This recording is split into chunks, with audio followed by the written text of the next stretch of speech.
Estou. Boa noite, irmãos. Deu uma atrasadinha aqui, estava fazendo uma conexão ali, mas agora a gente já conseguiu direitinho, tá? Irmãos, bom poder voltar, né? Esses 10 dias de folga, a gente pôde descansar um pouquinho junto com a família e a gente tá de volta, né? Deu saudade do povo, né? Mas a gente pôde descansar um pouquinho, né? Deu para dar uma arejada na cabeça assim, né? E a gente poder voltar. Né, agradeço os irmãos que nos ajudaram, né? O pastor Paulo estava escalado para poder estar aqui, mas já passou por todos os perrengues, foi na UTI, voltou à enfermaria, já está em casa, então está em tratamento, né? O presbítero Thales pôde nos ajudar, nosso irmão Meneí pôde ajudar, Ronaldo, né, ajudou aqui nas condições daquilo que era necessário também. O Edésio ajudou na direção aqui das reuniões, né, e reunião de oração também, né. De manhã o nosso irmão Valci, né, domingo ele pôde estar aqui conosco, e à noite, né, o pastor Edson, tinha um bom tempo que ele não pregava aqui, esse período da pandemia não aconteceu, né, só no iniciozinho, e aí a gente teve a oportunidade de ouvir. Eu estive acompanhando, né, reuniões, aquilo que deu para eu poder acompanhar, estive com os irmãos, né? É bom poder voltar e firmar, né, os nossos passos e a nossa caminhada, amém? Vamos iniciar, irmãos. Eu estou aqui com o hino de número 37, esse hino, para a gente poder fazer a leitura dele, a gente pedir a Deus que direcione a nossa reunião. O hino 37, o título é O Santo Nome. Ele diz assim: Jesus, teu nome é santo, amável teu querer, louvor supremo e puro amor queremos te render. Poder e honra e glória a ti nós vimos tributar e com sincera devoção teu culto celebrar. Jesus, teu nome é santo, merece o nosso amor, és nosso Deus que estás nos céus e nosso protetor. Incomparável és, Senhor, em tua compaixão, quiseste para o mal vencer, fazer-te nosso irmão. Jesus, teu nome é santo, venceste sobre a cruz, o teu sofrer, o teu penar, a vida nos conduz. Glorificado estás nos céus, atento à adoração, que vimos nós fiéis prestar com grato coração. Amém? Vamos orar, irmãos. Deus bendito, muito obrigado por todo o cuidado do Senhor. Muito obrigado, ó Deus, pela luz do Espírito do Senhor que nos ilumina. Também, ó Deus, que aquece o nosso coração para caminharmos, ó Deus, segundo a tua vontade. O Senhor é merecedor de toda a honra e de toda a glória. E mais uma vez nos reunimos, ó Deus, para louvar o nome do Senhor e também receber, ó Deus, instrução a partir, ó Deus, da tua palavra. Fale ao nosso coração nessa noite, que o nome de Jesus seja glorificado, que tudo aquilo que fizermos, ó Deus, seja para glorificar o nome do Senhor, e que aqueles, ó Deus, que estão participando, sejam aqui no templo, ó Deus, conosco, sejam, ó Deus, nos seus lares, que sejam ricamente abençoados, que o Senhor receba todo o louvor, toda a honra e toda a glória, e que o nosso coração, Deus, firme diante do Senhor e caminhe segundo a tua vontade. Tenha misericórdia de nós. Ouçam, Deus, as nossas orações, ouçam, Deus, aquilo que nós falarmos com o Senhor sobre o nosso coração, sobre as nossas necessidades, e que a tua misericórdia seja sobre cada um de nós nessa noite, em nome de Jesus, nós oramos. Amém. Amém. Nós vamos abrir Romanos, capítulo de número 5. Romanos, capítulo de número 5. Romanos, capítulo de número 5, né? O hino que a gente relembrou aqui, ele fala justamente de Cristo Jesus e o papel dele, né, na nossa vida e na nossa história. Vamos ficar em pé, irmãos? Nós vamos fazer a leitura do verso 1 até o verso de número 11, que fala também desse Cristo Jesus, né, que veio, se fez nosso irmão e criou, né, ou restabeleceu a aliança entre nós e Deus, aquela parede de inimizade que existia, né, por sermos desobedientes e filhos da ira. Em Cristo Jesus nós fomos reconciliados. Romanos capítulo de número 5, do verso 1 até o verso de número 11. Vamos todos juntos? Leiamos. Justificados, pois, mediante a fé, temos paz com Deus, por meio de nosso Senhor Jesus Cristo, por intermédio de quem obtivemos igualmente acesso, pela fé, a esta graça na qual estamos firmes, e gloriamo-nos na esperança da glória de Jesus. E não somente isso, mas também nos gloriamos nas próprias tribulações, sabendo que a tribulação produz perseverança, e a perseverança experiência, e a experiência esperança. Ora, a esperança não confunde, porque o amor de Deus é derramado em nosso coração pelo Espírito Santo que nos foi outorgado. Porque Cristo, quando nós ainda éramos fracos, morreu a seu tempo pelos ímpios. Dificilmente alguém morreria por um justo, pois poderá ser que pelo bom alguém se anime a morrer. Mas Deus prova o seu próprio amor para conosco, pelo fato de ter Cristo morrido por nós, sendo nós ainda pecadores. Logo, muito mais agora, sendo justificados pelo seu sangue, seremos por ele salvos da ira. Porque se nós, quando inimigos, fomos reconciliados com Deus, mediante a morte do seu Filho, muito mais, estando já reconciliados, seremos salvos pela sua vida. E não apenas isso, mas também nos gloriamos em Deus, por nosso Senhor Jesus Cristo, por intermédio de quem recebemos agora a reconciliação. Amém. Os irmãos podem sentar-se.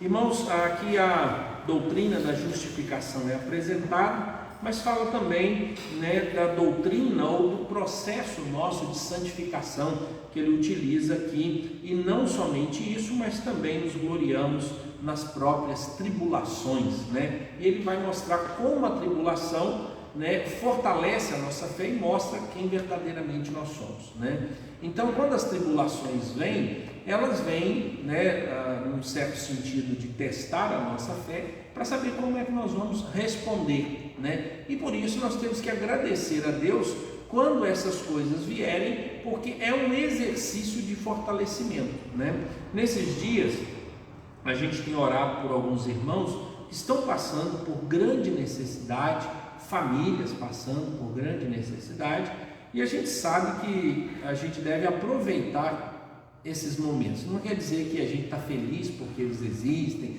e devem existir, mas já que eles estão existindo, nós precisamos então aprender a passar por essas tribulações e esperar em Deus que a gente supere tudo isso sendo perseverantes. A gente tem orado pela Ellen. A Ellen é filha do evangelista William.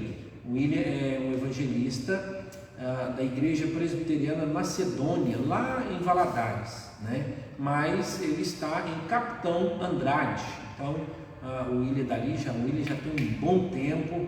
O William trabalha, ou não sei se ele ainda é, ele era secretário de ação social no município de Capitão Andrade, fazia um excelente trabalho, então eu não tenho a informação, mas a gente teve a informação do óbito da esposa, e agora a gente tem um caso, a gente tem acompanhado, bem grave, da Ellen. O William já apresentou a situação. Quem é mais próximo do William aqui da nossa igreja é a Desimar, porque a Desimar já morou assim vizinho, de porta, ou janela a janela, com a Betânia, com o William lá em Capitão Andrade. Então a gente tem as informações melhores que a gente tem recebido. A Desimar tem passado, e alguns pastores, alguns grupos de pastores, pelo fato dele ser evangelista, então também chega essas informações. O pastor Paulo Silas, a gente esteve orando por ele, pela Cleia, o pastor Paulo Silas deu uma melhorada, já está em casa, continua tomando medicação. A Cleia também deu uma melhorada boa, nos sintomas que ela estava,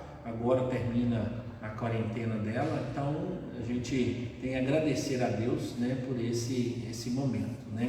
A gente tem orado pela Lloyd, ela teve um pequeno incidente, está bem, está em casa, tem as medicações que ela está tomando, e exames que ela vai fazer, né? Sempre tem esse processo de observação e a gente vai continuar acompanhando, né, a nossa irmã nesse processo. A Eliane, né, machucou o outro pé, eu não sei se é o direito ou se é o esquerdo, mas machucou o outro. Então agora ela tem os dois, né, tem aquelas limitações, vai ter que cuidar, né? A gente vai continuar orando, pedindo a Deus, né, pela vida dela, colocar diante do Senhor. Aqui, né, entre nós, tem algum irmão, tem algum pedido, né? Eu vou acrescentando aqui, Meneiro. Como? O Isaías? Deu positivo? Então, nosso irmão diácono Isaías, né, não tinha recebido a informação ainda, então a gente vai estar orando, né? O Juliano colocou também para a gente, né, um colega de trabalho dele, o quadro dele agravou bastante, já tem 2 meses que ele está internado, né, esteve em coma e agora está voltando. Então a gente está orando por ele, pela família, a esposa está grávida, então a gente tem até, né, buscado algumas ajudas, né? Daqui a pouco vocês vão saber e a gente vai estar podendo ajudar. Sim, Menei? O pai da Keila também já está em casa. Isto, né? O pai da Keila também esteve, o Weber até colocou hoje lá no grupo, né? Já está em casa, então a gente tem para agradecer, né? O pai da Célia passou um tempo, mas já está em casa também, né? Mais algum irmão aqui tem algum motivo para a gente poder colocar e a gente poder ter um momento de oração? A gente vai algum pedido?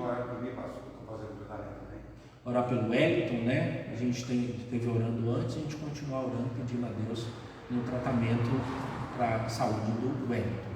Ronaldo, como é que estão lá? Ronaldo, ele fez alguns exames, então deu assim um diabetes para poder tratar, então esses tempos aí o Ronaldo está fazendo regime, a Janete está cuidando dele direitinho, então a gente poder orar, né, pela saúde, né? A gente continua orando, né, pelo Hércules, a gente tem colocado diante do Senhor a vida do Hércules e ele tem pedido.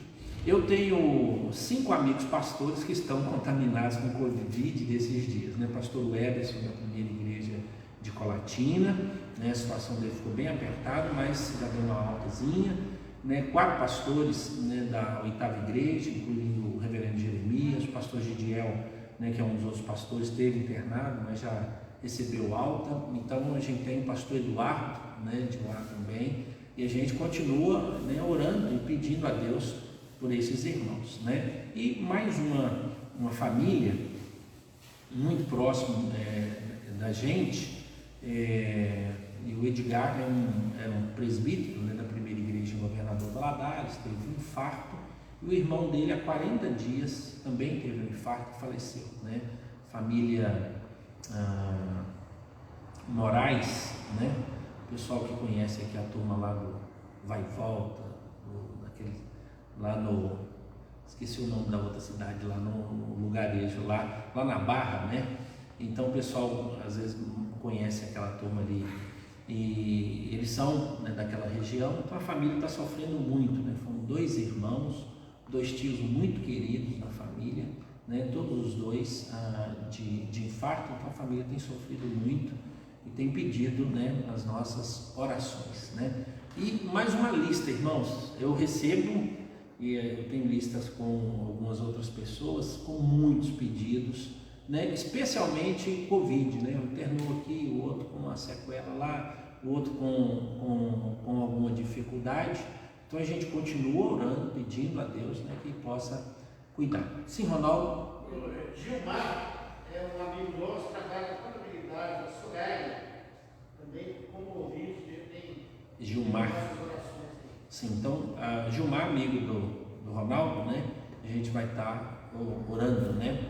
A nossa irmã Zélia. Eu gostaria de estar pedindo pelo meu irmão, estou aqui lá, né, faz reais, e ele não tem passado bem, sabe, está com uma anemia, e ele faz viagem, né?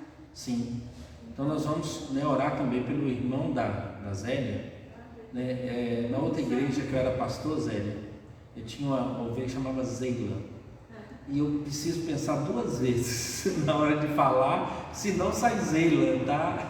A Zeila de vez em quando acompanha a gente aqui, eu vejo que ela, né, está participando de algumas reuniões e tal, né? Mas eu vou segurar aqui. Então vamos orar pelo seu irmão, né? Pedir pela saúde dele, faz hemodiálise, colocar diante do Senhor. Mais alguém, irmãos? Mais algum pedido? Né? Esses todos aí, mas eu acredito que tem outros, talvez a gente não está lembrando aqui, eu não fiz uma lista ali completa, né? Mas nós vamos ter um momento de oração. Ore ao Senhor, sim, Sadi. Continuar a orar pela minha família, né? E agradecer a Deus também, que a minha netinha vai fazer 4 aninhos, 3 aninhos, sabe agora? Sim. Vamos? Agradecer a Deus. Vamos sim, né? Vou acrescentar aqui o Sadi pedindo pela família dele, pelos irmãos e por uma neta, né, que faz aniversário de 3 anos no sábado. Então ore aí ao Senhor, né? Você lembrando, coloque diante do Senhor e depois eu vou orar.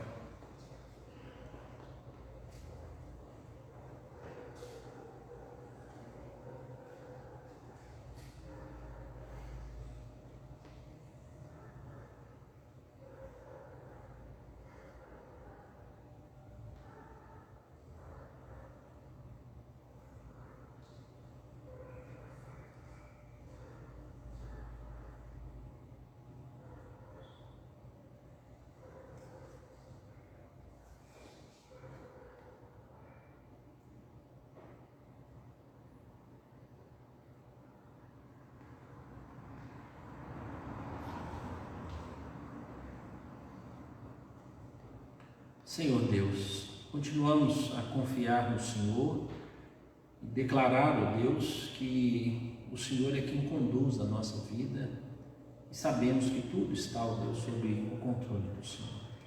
Pedimos a Tua paz, o direcionamento, a plena convicção, ó Deus, do quanto o Senhor ama o Seu povo e do quanto o Senhor é bom, ó Deus, e o Senhor tem cuidado de nós. Louvado seja o nome do Senhor.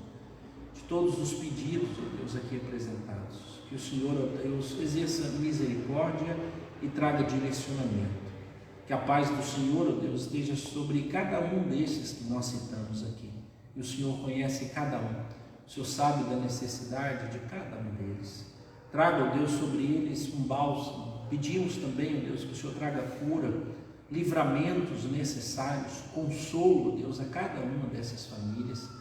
E também, ó Deus, apresentamos a nossa vida, coisas pessoais, particulares, ó Deus, que trazem inquietações, dores ao nosso coração, planos, ó Deus, que nós temos, mas às vezes encontramos, ó Deus, impedimentos e queremos, ó Deus, que o Senhor fale ao nosso coração sobre essas coisas, para que traga, ó Deus, alento, para que traga, ó Deus, paz à nossa vida e que o Senhor, ó Deus, continue tendo misericórdia dessas famílias que sofrem, ó Deus, de modo muito especial, ó Deus, por causa do óbito, os lutos, toda dor e todo sofrimento. Quantas pessoas, ó Deus, enlutadas, enfermas, acamadas, ó Deus, em situações graves, e dia após dia, ó Deus, números e números, pessoas, ó Deus, em óbito e famílias que precisam, ó Deus, do cuidado do Senhor. Que o Senhor tenha misericórdia, cuide, ó Deus, da nossa vida e da nossa história.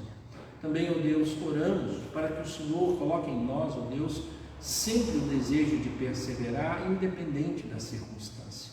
Que possamos, ó Deus, ver as situações, analisá-las, fazer os julgamentos necessários, ó Deus, para que tomemos as decisões e que essas decisões, ó Deus, sejam de permanecer firmes, ó Deus, na caminhada, independente da situação.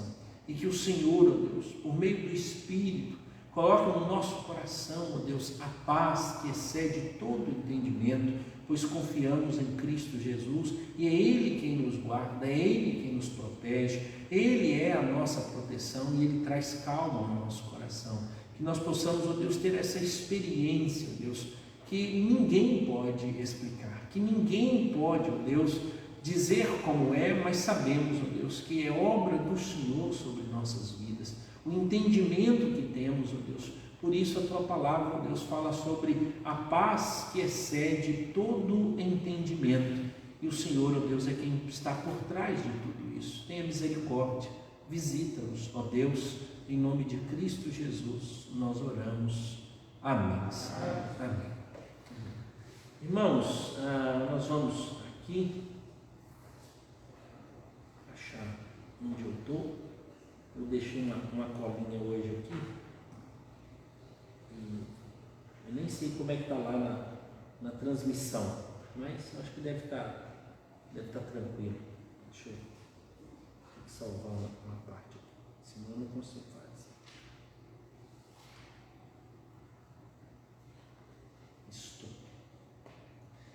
Irmãos, nós estamos no mês de outubro, o final do ano está aí, né? Já estou programando Natal, já estou programando Ano Novo, né? Tem muita gente já cansado, né? de todo esse processo, né? Porque chega uma hora que a gente está assim, como é que a gente vai continuar lidando, né? Com todos esses processos? Algumas igrejas que ainda não estavam abertas estão voltando agora, né? Algumas cidades, né, tiveram os seus primeiros encontros, tem 2 semanas que eles voltaram. Nós já voltamos há mais tempo, então a gente já está mais envolvido, né? E tem algumas igrejas que já não estão aguentando mais, eles estão querendo conseguir reunir todo mundo, né? E a gente voltar às atividades, né? Nós estamos caminhando tranquilo, mas a gente tem essas preocupações nossas, né? Então o que a gente faz é orientar a igreja, né? A gente tomar os cuidados todos necessários, né? E a gente tem buscado fazer isso na igreja, e que os irmãos, né, num certo sentido, não se ausente, né, das nossas reuniões. Você tem 2 modos de fazer isso: presencialmente ou virtualmente, né? O que pode acontecer? Chega um momento em que algumas pessoas vão cansar, eu não tenho dúvida disso. Ela não vai querer ver transmissão, ela não vai ter paciência. Por quê? Porque ela não vai criar essa rotina, né? Ela não vai criar esse hábito de entrar num quarto, num local tranquilo, ou avisar a família toda: ó, chegou a hora. E aí, então, se a gente não cria o hábito, a rotina, com certeza a gente não vai comparecer virtualmente. Então, algumas pessoas fazem, mas eu sinto um maior prazer. Elas sabem da rotina. E a rotina é assim, irmãos. Antes, para você vir a um culto, você sabia que tinha rotina. Chegava em casa cansado, chegou do trabalho, e você decidia comer, tomar banho ou ir para a igreja. Aí o que você tomava? O que você decidia? Aí você fala: rapaz, se eu tomar banho, vai dar sono. Eu estou com tanta fome, eu vou comer agora, eu vou para a igreja e depois eu tomo banho. Esse era o único modo, que se você decidisse tomar banho, comer e depois ir para a igreja, ia ser mais difícil.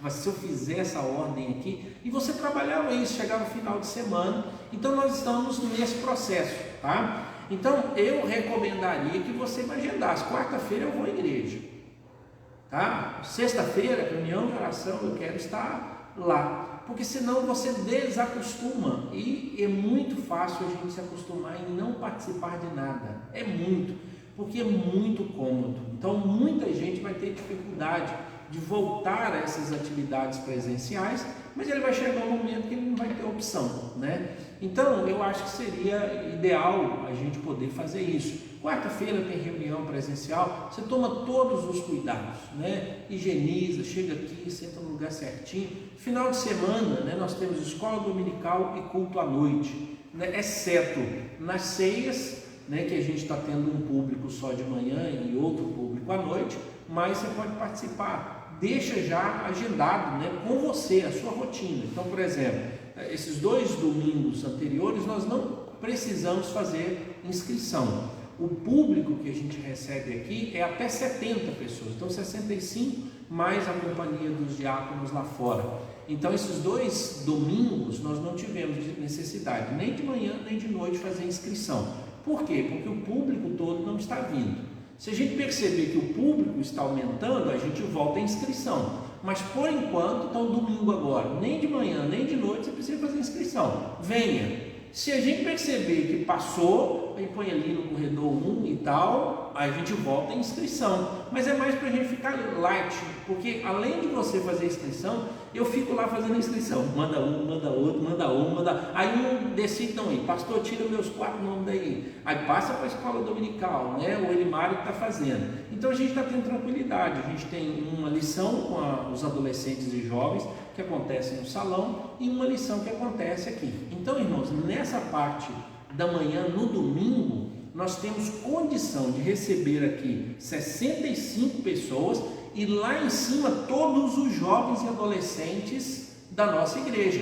né? Tem alguns pré-adolescentes, né? Eles estão UCP, mas saindo. Então 10 anos, 11 já tem uma maturidadezinha, dá para participar junto com os adolescentes. Então no domingo nós conseguimos reunir aqui nesses 2 ambientes 140 pessoas sem problema nenhum.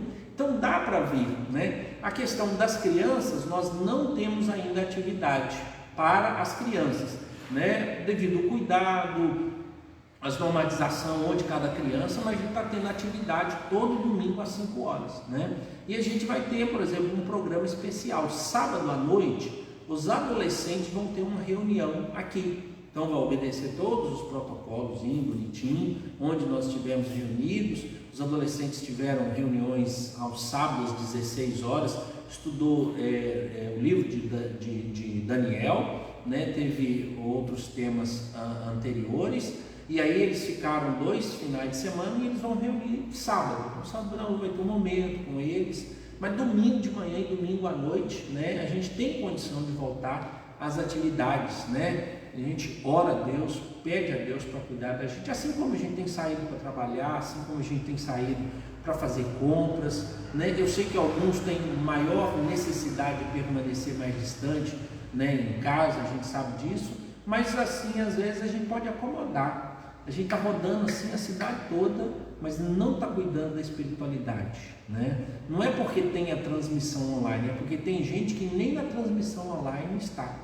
Então está bem distante mesmo, bem longe, né? Mas é um incentivo para que você possa, né, estar conosco, participando, e a gente está tendo condição de acolher, e a gente está tomando todos os cuidados necessários, e a gente, eu sempre falo, né, a igreja tem feito, mas você precisa tomar cuidado, né? Máscara, higienizar suas mãos, não circular no ambiente aqui, depois das reuniões não aglomerar, mas a gente tem condição de participar das nossas reuniões todas, tá bom? Uma palavra aqui, só para um lembrete, né? E a gente poder incentivar os irmãos, né? E alguns ficam até com medo, né? Como é que eu vou fazer e tal, mas são as nossas experiências, tá bom? Irmãos, Romanos, capítulo 5, nós lemos aqui, e eu queria reler com vocês o verso, primeiro e depois os versos 10 e 11. Diz assim, Romanos, capítulo 5, verso 1. Justificados, pois, mediante a fé, temos paz com Deus, por meio de nosso Senhor Jesus Cristo.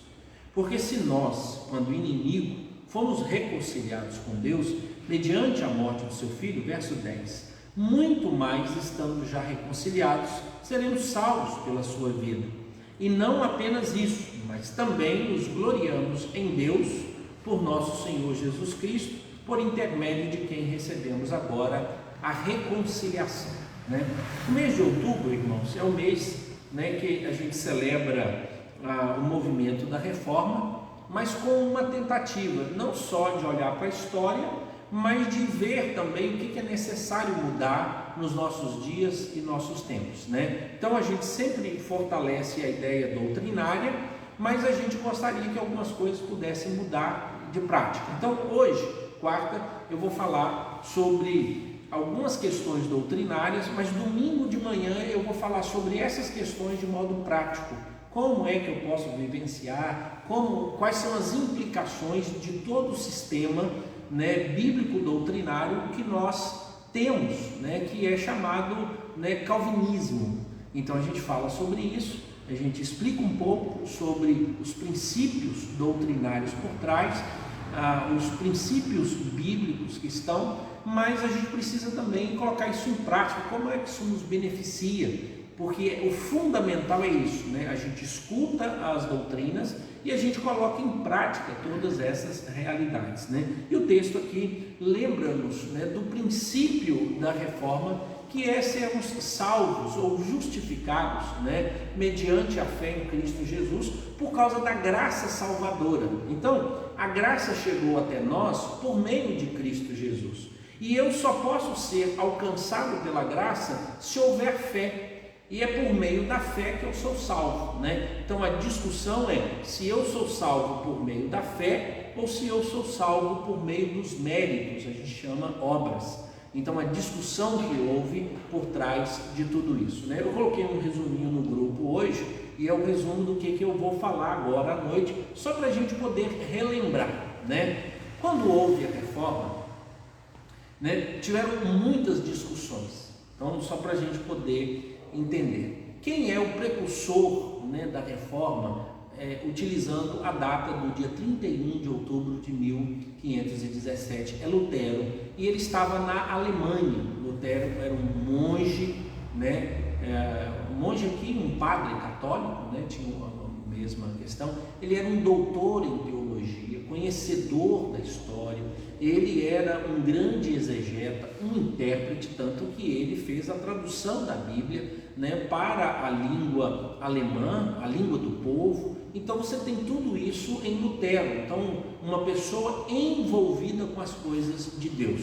Lutero lança 95 teses, mas Lutero já havia lançado mais de 200 teses, né? Eram outros temas. Essas 95 teses, elas têm a ver com o momento em que a igreja estava vivenciando, que era um momento onde você tinha que fazer penitências, e as suas penitências poderiam beneficiar você, tanto quanto beneficiar quem estava no purgatório, que era da sua família. Então existiam as bulas papais, ou seja, uma bula é um escrito do Papa declarando o perdão a uma pessoa, né? Ainda isso acontece na Igreja Romana? Sim. Então o Papa, ele tem poder para perdoar pecados, né? A prova contundente disso é que se você é católico e vai até um confessionário e fala da sua história ao padre, e ele então percebe em você o arrependimento, o que ele declara? Se o seu pecado, presta atenção, é o pecado venial e não o pecado mortal. A Igreja Romana tem esses dois. Se é um pecado venial, ou seja, é um pecado que se perdoa, então esse sacerdote vai declarar: você está perdoado. E está mesmo. E se o sacerdote disser você não está perdoado, não existe perdão. Deus não te perdoa. Por isso, então, o Papa, ele tem poder para o quê? Perdoar os seus pecados e até mesmo perdoar o seu martírio junto ao purgatório.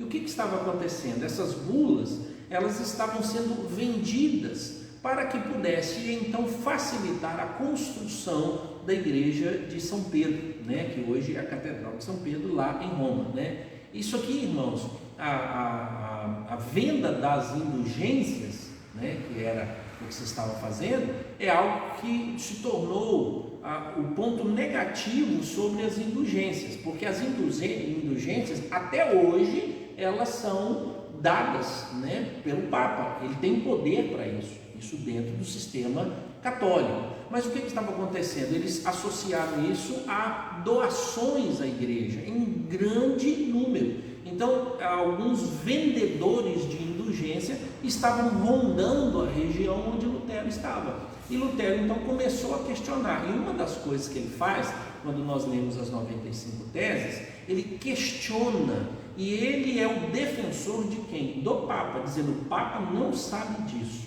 Então ele não era contra a igreja. O que ele queria fazer? Uma reforma. Por exemplo, quando nós lemos a história dos monges beneditinos, ou Benedito de Núrcia, quando nós lemos a história de São Francisco de Assis, que deu origem aos franciscanos, então esses dois movimentos são chamados de movimentos de reforma lá dentro da Igreja Romana.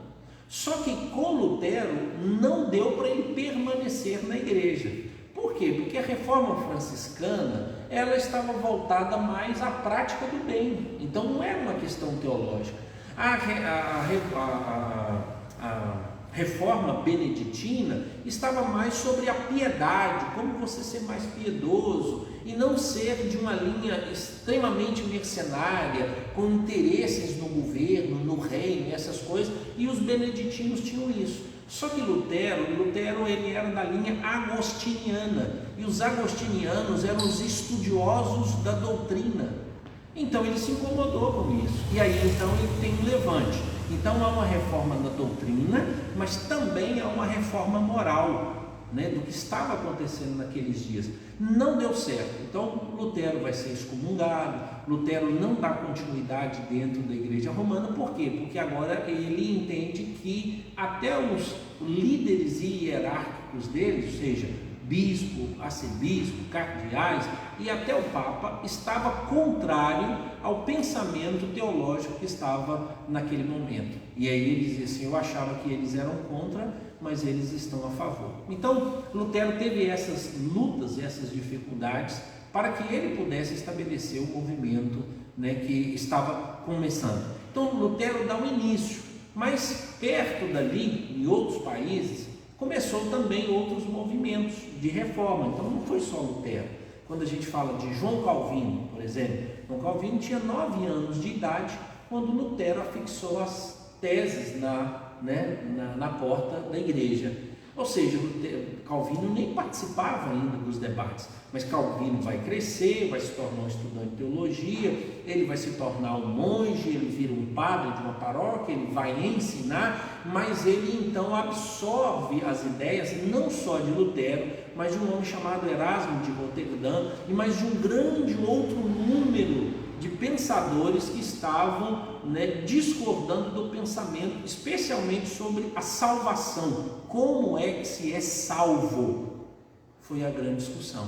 E aí então Lutero entrou na história, João Calvino vai entrar na história, alguns outros homens, um homem chamado Felipe Melanchthon, que é um discípulo de Lutero, vai entrar, Zwinglio é outro que vai, um homem chamado Menon Simon, ele também entra nessa história. Então muitos homens, toda aquela região da Europa, por causa de um pensamento teológico, eles começaram então a reformar o pensamento cristão daquele momento. Então eles são chamados de reformadores, né?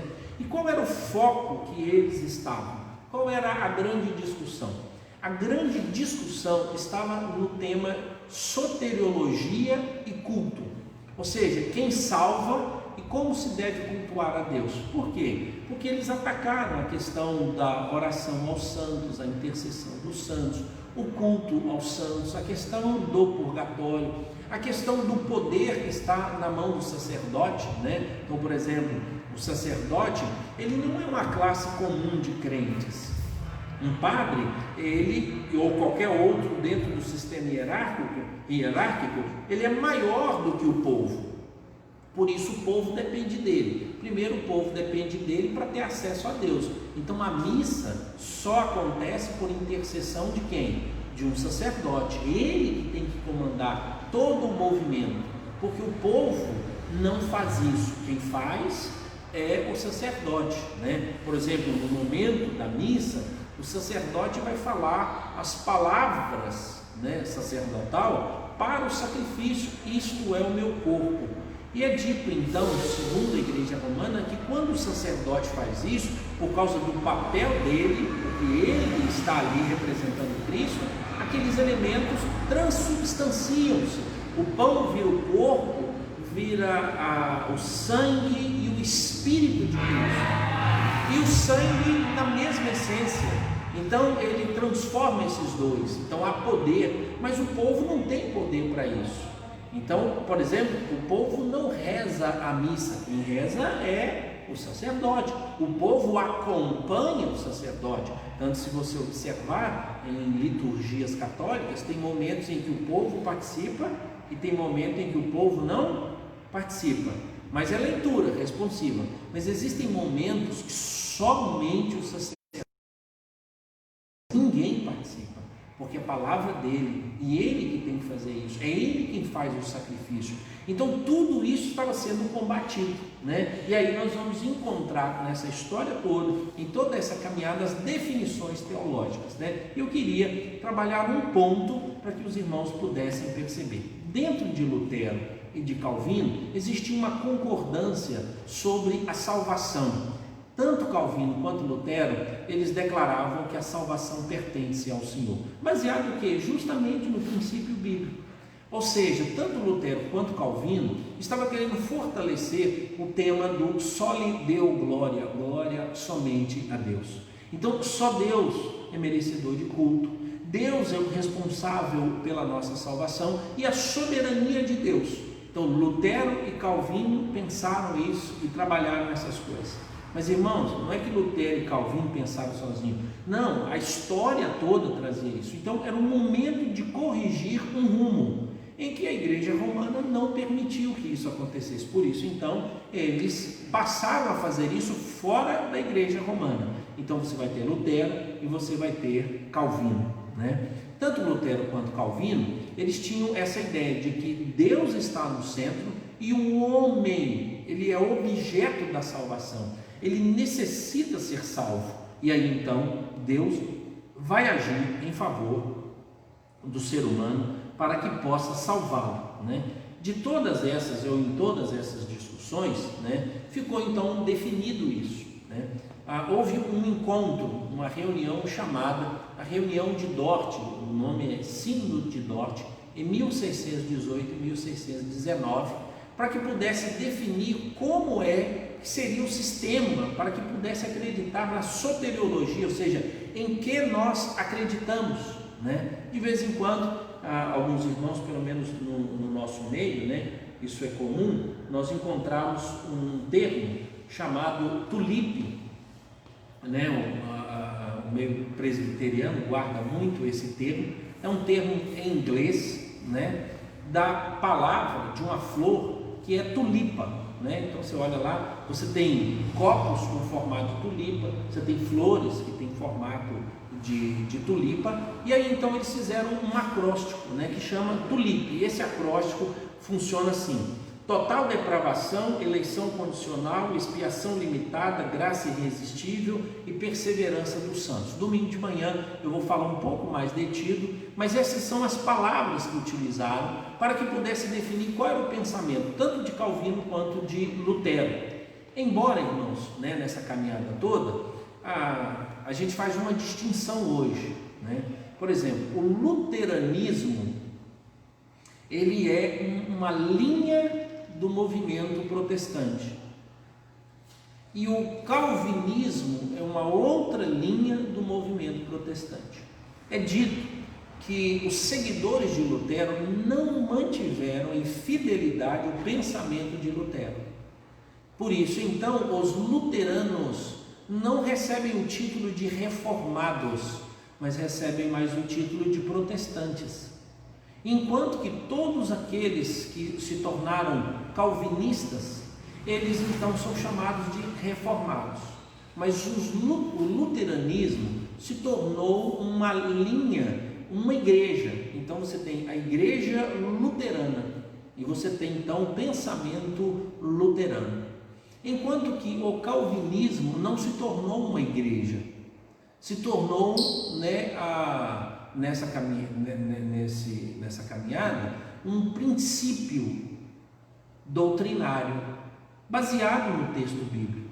E aí então surgiram muitas igrejas. Por exemplo, a igreja anglicana, ela adota o sistema calvinista de interpretação, esses 5 pontos que foram apresentados aqui.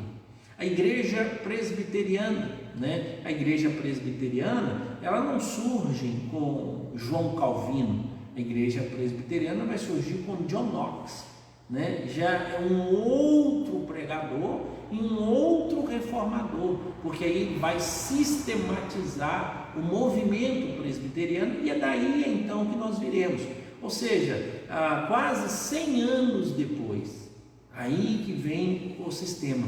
E quando nós falamos, né, dessas questões, do quanto Deus é importante na nossa redenção, na nossa salvação, e de que nós dependemos totalmente da ação de Deus, esses pontos nos ajudam. Então o ponto, ele fala assim, olha, total depravação, eleição condicional, expiação limitada, graça irresistível e perseverança dos santos. Como é que explica isso?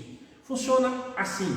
Primeiro, o entendimento que todo ser humano está contaminado pelo pecado e ele se desconectou plenamente de Deus, por isso ele não deseja mais a Deus, ou seja, a sua vontade, ela foi cerceada. Ou seja, ela foi tirada porque o pecado agora domina a vontade do ser humano. Por isso nós informamos, irmãos, que nós não temos livre arbítrio hoje. Nós, ainda que desejemos fazer a coisa certa, ainda que tenhamos vontade de fazer a coisa certa, nós somos inclinados para o mal. Então nós não utilizamos o termo livre-arbítrio, porque esse termo livre-arbítrio, na verdade, só Deus faz uso dele. Porque a única pessoa que pode fazer o que quiser, a hora que quiser, como quiser, é Deus. Mas mesmo Deus colocou limites para ele. Então, por exemplo, Deus não pode pecar, Deus não pode mentir, Ele não pode entremear-se naquilo que Ele disse que não deveria se fazer, mas Ele que pôde dizer o que se deve e o que não se deve fazer. Nenhum de nós temos condição, ainda mais quando contaminados pelo pecado. Segundo, que é chamado de eleição incondicional, ou seja, Deus, ao criar o ser humano, Ele então predestina, Ele elege, Ele escolhe. E aí então a salvação vem por esse meio. O outro é a expiação limitada. É a ideia de quando Jesus morreu, Ele morreu por quem? Ele morreu por quantos? Ele morreu por todos? Se Ele morreu por todos, por que todos então não serão salvos? Se Ele morreu por todos, tem hora que o sangue de Jesus não é suficiente? Então essa é a discussão. E o outro é a graça irresistível. Já que Cristo Jesus morreu por mim, especificamente, Ele automaticamente vai chamar essa pessoa, e essa pessoa jamais deixará de responder. Por quê? Porque haverá nela a obra do Espírito Santo, e ela voluntariamente agora vai responder, mas porque sofreu uma obra de Cristo na vida dela. E por fim, a perseverança dos santos, ou seja, esses a quem Deus chamou para a salvação, eles não vão abrir mão disso. Eles podem viver dificuldades, eles podem viver dias difíceis, mas eles não retornarão a uma vida de não fé, embora possam viver. Mas a gente encontra nas Escrituras a afirmativa da perseverança. Então existe naqueles que creem um nível de perseverança, mas nós precisamos entender que a perseverança real não é da pessoa, é Deus perseverando nessa pessoa. Então quem não abandona essa pessoa é Cristo Jesus, o amor de Deus, nada poderá nos separar desse amor. E aí esses 5 pontos, eles se tornam temas de debates, eles vêm até hoje sendo discutidos, justamente por essas questões históricas, bíblicas. E aí então a gente sempre vem reforçando dia após dia esses temas, Esse tema também foi resumido, por alguns pensadores de outro modo. Eles chamaram isso, de a graça soberana de Deus. Como é que a graça soberana de Deus ela age em nós? Então eles disseram, primeiro, a graça soberana concebida. Ou seja, onde é que nasceu, que hora que nasceu a graça soberana? Como nasceu? Nasceu na hora que Deus decidiu eleger uns. E aí nós vemos e lemos nas Escrituras que nós fomos escolhidos, eleitos, predestinados, e que Cristo Jesus morreu por nós antes da criação do mundo. Ou seja, a graça soberana foi concebida na eternidade por meio de uma eleição incondicional. Ou seja, eu não havia feito nem o bem e nem o mal, mas Deus então decidiu nos escolher. Segundo, a graça soberana merecida. Ou seja, qual é o mérito? Como é que eu posso merecer a graça de Deus? Nós só podemos merecer a graça de Deus por meio da morte de Jesus. Então o mérito não é nosso, o mérito é de quem? É de Cristo. Então essa graça soberana, ela é merecida em Cristo. E por quem Cristo morreu, ou seja, a expiação limitada, vai ser ou serão estes que merecerão a graça por causa de quem? De Cristo Jesus. Não é mérito nosso, é mérito de Cristo. Até nas nossas orações nós oramos, não pelos nossos méritos, mas pelos méritos, alguns oram assim, pelos méritos da cruz de Cristo. Ou seja, por aquilo que Cristo conquistou, e nós então por meio da fé recebemos isso. A outra é a graça soberana necessitada, né? A primeira é concebida, a segunda é merecida, a terceira é necessitada. Ou seja, sem a graça nós não somos nada, porque nós somos pecadores. E aqui é a depravação total. Então é a graça soberana necessitada. Ou seja, não há um justo sequer. Não há quem nesse mundo se salve, porque todos nós extraviamos. Todos nós somos pecadores. Todos nós fomos destituídos da glória de Deus. E penúltimo, a graça soberana aplicada. Como é que a graça de Deus é aplicada em nós? Não. Então, primeiro, ela foi lá antes da criação de tudo, a eleição incondicional. Ela foi preparada na morte de Cristo Jesus. Cristo Jesus nos salva, né? Mas é Ele quem morre.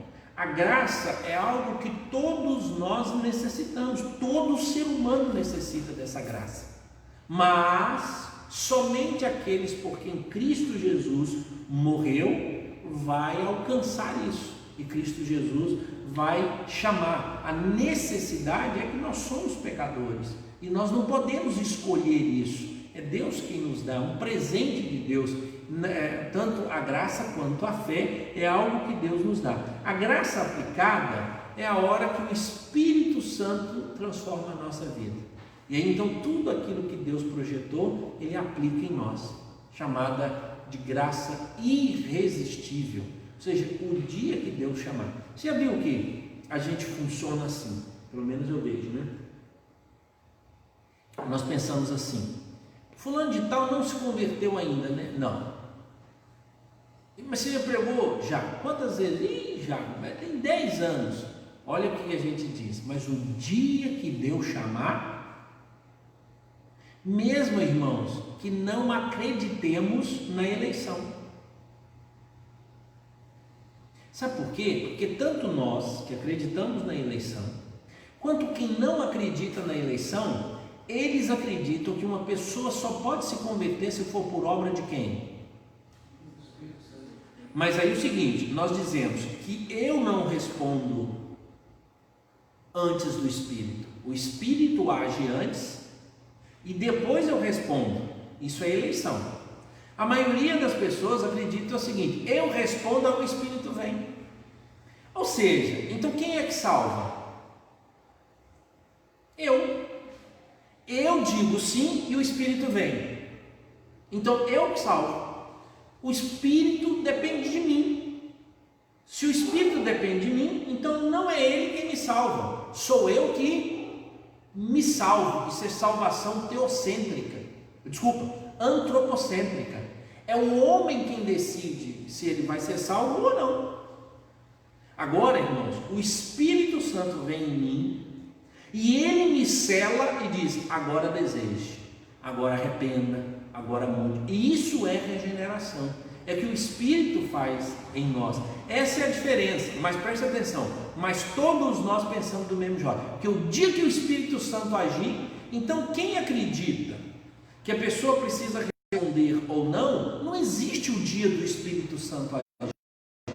Sabe por quê? Porque é ela quem decide. Então, se passaram 10 anos e a pessoa não respondeu, a frase, mas o dia que o Espírito Santo agir, ela não consegue, essa frase não pode fazer parte do grupo do livre-arbítrio. Por quê? Porque se é o dia que o Espírito Santo agir, não é a pessoa. Nós acreditamos nisso, irmãos. É o dia em que o Espírito Santo agir e acabou. Por isso que é chamado de graça aplicada ou graça irresistível. Porque quando a graça vem, o Espírito já agiu e nós somos obrigados, por obra do Espírito, mas consciente de que passou a ser o que mais a gente deseja, e aí então vem toda essa transformação, mas é o Espírito que age. E por último, chama-se a graça soberana preservada, a perseverança dos santos. Ou seja, que hora que essa graça vai embora? Que dia que essa graça vai embora? Mas a pergunta deveria ser: a graça vai embora? Cristo Jesus diz que aqueles a quem o Pai me dá, de modo algum, que nada nos separará do amor de Cristo. Que quem crê em mim já tem a salvação. Está salvo. Ou seja, a graça nunca vai embora, irmãos. Por isso, o Espírito de Deus persevera em nós. Nós não perdemos. Mas o que é comum as pessoas acharem? Acharem o seguinte: que se eu estiver santo, é assim, né? Mas santo, tudo certinho, estou na igreja, entrego o dízimo, eu fui batizado, eu e tal, e estou muito certinho, eu vou ser salvo. Se eu morrer, eu vou ser salvo. Mas, presta atenção, se naquele dia eu tiver feito uma coisa errada, aí a gente coloca os níveis, né? Uma mentira nada, mentira não. Mas vamos supor que você cometeu lá ou um assassinato. Pastor, alguém poderia fazer um negócio desse? Vamos supor que você cometeu um crime de, eu chamaria, então aí, imagine Jesus voltar, você morrer nessa situação, você vai para o inferno. Então, irmãos, nós estamos dizendo que o pecado é maior do que a graça. A Bíblia diz que onde superabundou o pecado, onde abundou o pecado, o quê? Então, irmãos, quando Cristo Jesus morreu na cruz, Ele morreu por todos os meus pecados, do passado e do futuro. Então, o que está acontecendo, irmãos?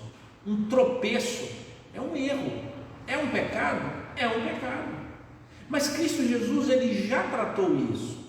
O que deveria acontecer conscientemente? Eu não deveria andar por esses caminhos. Não deveria. Não é correto. E o Espírito Santo não permite isso. E se você está andando por esse caminho, mesmo depois de ter declarado fé em Cristo Jesus, você está errado. Não aqui a declaração de que agora você pode viver a vida do jeito que você quiser. A Bíblia nunca fala sobre isso. Mas a Bíblia então garante-nos que em Cristo Jesus nós recebemos perdão. E aí então nós necessitamos ter a consciência de que a nossa vida vai ser vida de santidade, dia após dia. E o Espírito vai perseverar em nós. Tanto que a marca dos crentes verdadeiros, irmãos, é a perseverança. É a perseverança. E aí então eu preciso entender que Cristo Jesus caminhará conosco e que eu não devo caminhar. Mas e se porventura eu pecar, irmãos? O que a Bíblia diz? Temos um quê? Se um dia, irmãos, eu confessei a Cristo Jesus como Senhor e Salvador da minha vida, verdadeiramente, eu devo viver uma vida de santidade. Mas se porventura, presta atenção, então não é alguém safado, malandro, que vive a vida mais porca, e aí se eu pequei, não. É alguém que lutou, que você percebe a santidade, mas um dia ele vacilou. Um dia, um momento, uma tragédia na vida dele, um acidente gravíssimo, não um acidente de carro, mas um acontecimento que não fazia parte da trajetória dessa pessoa. Cristo Jesus diz o quê? Eu ainda sou o seu advogado. Agora, presta atenção, converteu e vive a vida mais porca. Cristo Jesus diz: igreja, eu fazia, eu nunca nem sei quem você é. Mas agora, irmãos, quem é que vai garantir isso? Somente Cristo. Por isso, irmãos, pelo fruto, agora é a nossa vez, pelo fruto é que nós declaramos se uma pessoa é crente ou não. Não é pela fé. Nós, não é assim? Fulano está com a vida porca, não é crente não. Mas agora, senhor, que hora que Deus o abandonou? Se ele é verdadeiramente? Nunca. Então é disso que nós falamos. A graça soberana preservada a perseverança dos santos. Por isso que ele diz: aquele que perseverar até o fim, dar-lhe-ei a coroa da vida. Ou seja, a marca de que nós somos verdadeiramente crentes é a perseverança e não o erro. Porque às vezes ele diz: não, eu vou errar aqui, porque já que onde abunda o pecado superabunda a graça, quanto mais eu pecar, mais Deus vai me perdoar. Não. Romanos capítulo 6, o apóstolo Paulo respondeu essa pergunta: que diremos, pois? Oh, desculpa, não, essa aqui não. E daí? Havemos de pecar porque não estamos debaixo da lei, sim da graça? De modo nenhum. Não sabeis que daquele a quem vos ofereceis como servos para a obediência, desse mesmo a quem obedeceis sois servos, seja do pecado para a morte, ou da obediência para a justiça? Ou seja, ele está dizendo: olha, vai ficar pecando? Não. Pela vida que você tem, você vai dizer a quem você serve. Se você desobedece, você está obedecendo ao pecado. Se você é obediente, você está obedecendo ao Evangelho, à graça. Ou seja, se você não é crente, continua pecando. Fala para as pessoas que é, mas continua, mas não é. Se você é verdadeiramente crente, você para, interrompa isso e mude de atitude imediatamente.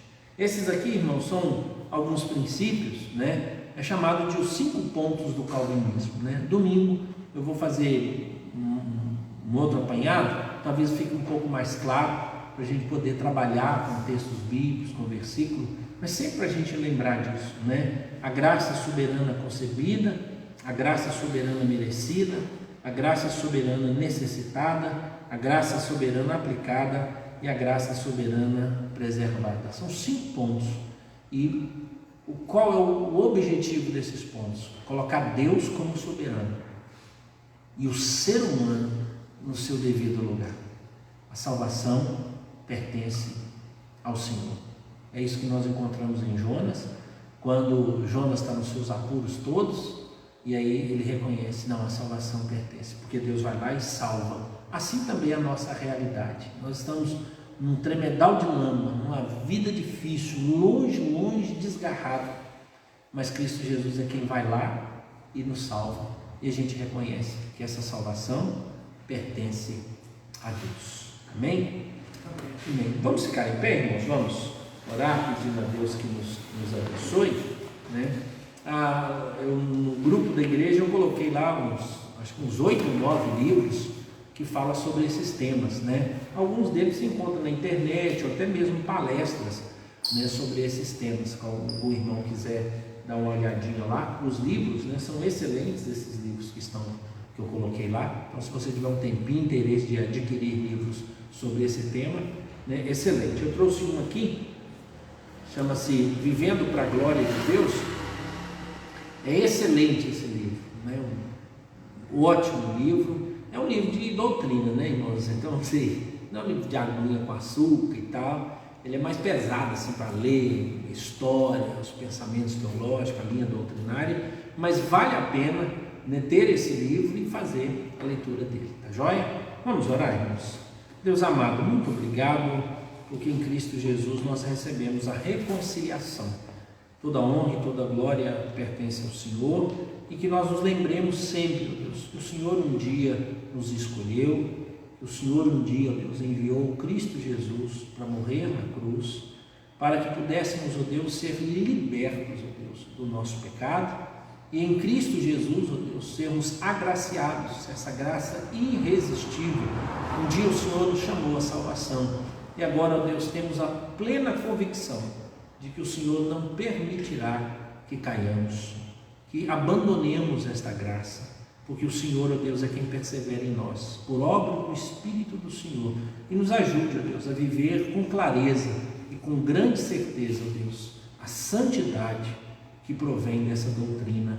Em nome de Cristo Jesus nós oramos. Amém, Senhor. Amém.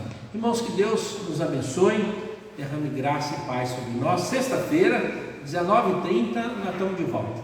Amém? Deus abençoe.